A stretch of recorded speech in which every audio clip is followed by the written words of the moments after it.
автоспорт, велоспорт и прочее, прочее. Да, мы видели. Мы именно предлагаем материалы. А Тоже сам там сам углепластик там за листах каких-то ножек или... Это под заказ. Это под заказ. Идемте, я вам покажу.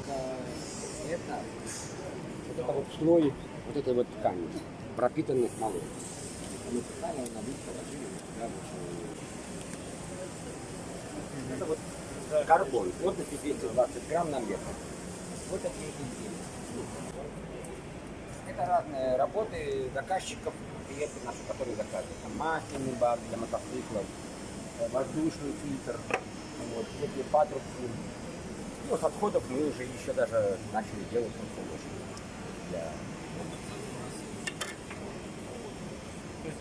А с той стороны...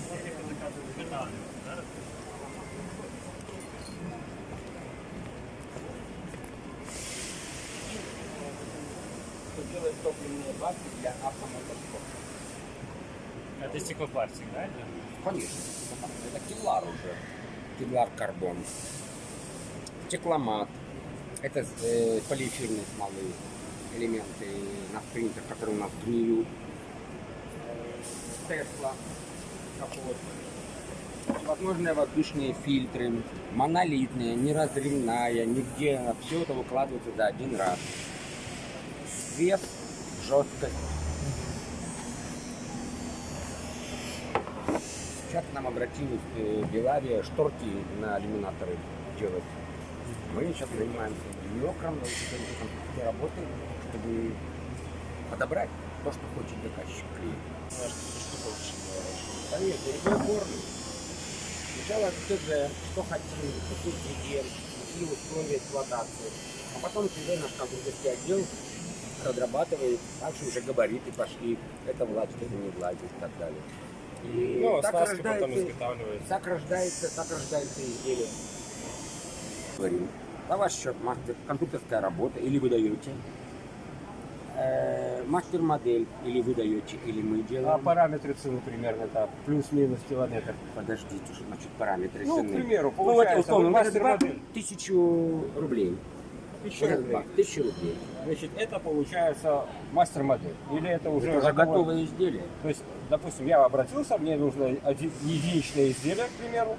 То есть, вот модель и конечная. Неверный вопрос. Это стоимость бака, Неверный а оснастка вопрос. отдельно, стоимость работа бака, отдельно. Компьютерская работа, мастер-модель, Вот я про это матрица, пытаюсь. материалы, Сроки. рабочий ресурс, очередь, строки. Вот, понятно. И получается изделие. Те заказчики, которые у нас есть, которые серийные, крупные, мелкосерийные, они у меня в первую очередь идут. Понятное дело. Но у меня есть еще отдельный отдел, который вспомогательный, который делает тоже, если возможно, штучно, единично, чтобы клиент остался доволен. И потом пришел опять, заказал. С МДФ, с пластиком. 3D-шка какая-то выпиленная. Да. Это твердое, пенопласт. Нашпаклевать, обклеить, Ну, понятно. тканью, все. И с нее потом снимается матрица. Вот, матрица получается изделие. Понятно. А уже сама технология, это уже нюанс. Микс. Это кевлар карбон, он не разорвется при любой. Есть какие-то детали, которые вы уже стандартно делаете? Вот, допустим, у вас уже есть мастер-модель, то есть перечень каких-то изделий, которые вы... Знаете, стандартно мы, как вам правильно сказать, приходит заказчик. Послушайте, мы хотим вот это. Но это принадлежит мне. Ну, понятно. Все. И я только ему делаю. Авторские права нарушать не стоит, тем более это... А я ценю заказчиков. Какие бы деньги ни предлагали, а вот я хочу тоже это. Этого не получите. А вот чуть-чуть изменить, направляем, помогаем, подсказываем. А вот сайт у вас там указан, там на сайте только информационная какая-то составляющая, или там можно, допустим, какие-то там заказы оставлять, или что-то в этом роде? Там вы можете любой вопрос задать. Любые, скажем так, а не можете ли вы сделать вот такое вот похожее изделие? Что для этого нужно? Мы уже говорим, что для этого нужно, чтобы человеку правильно, не потерять время на это, а правильно дать ТЗ. Мы работаем по техническому заданию.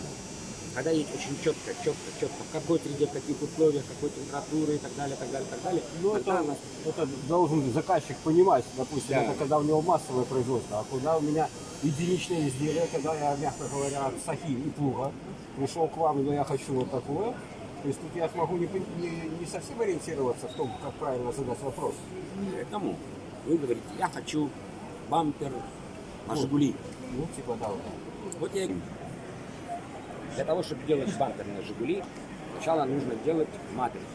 А с чего будем делать матрицу? Либо со старого бампера снимаем Если слепок, он остался живой, ну понятно. либо он остался живой.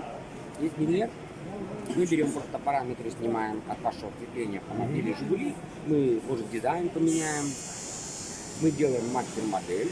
А с мастер-модели мы снимем матрицу. А из матрицы мы сделаем вам изделие. А вы заберете все с собой. И изделие, мастер-модели, матрицы они мне не нужны. И это принадлежит вам. Если вы можете сказать, допустим, о, мне понравилось, я хочу вам заказать там 100 бамперов. Матрицу я оставляю на хранение, мы заключаем договор, матрица, и она только вам. Я не имею права ее выклеить и отдать на сторону.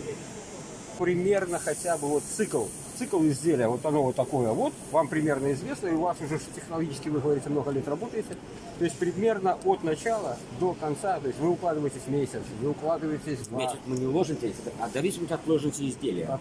Ну вот, Вот к примеру, это вот такое вот. Вот конструктор у меня занимался этим баком 2,5 месяца. Технологи отрабатывали мастер-модель и фрезеровка на 3D-станке фрезерном где-то неделю. Подготовка мастер-модели, шлифовка, вывести все, где-то еще неделю. Изготовление матрицы где-то недели 3. Все зависит от того, на какое количество съемок. На 1, на 5, на 10, на 1000, на 500. Все это уже, поэтому и время идет. А потом получится изделие.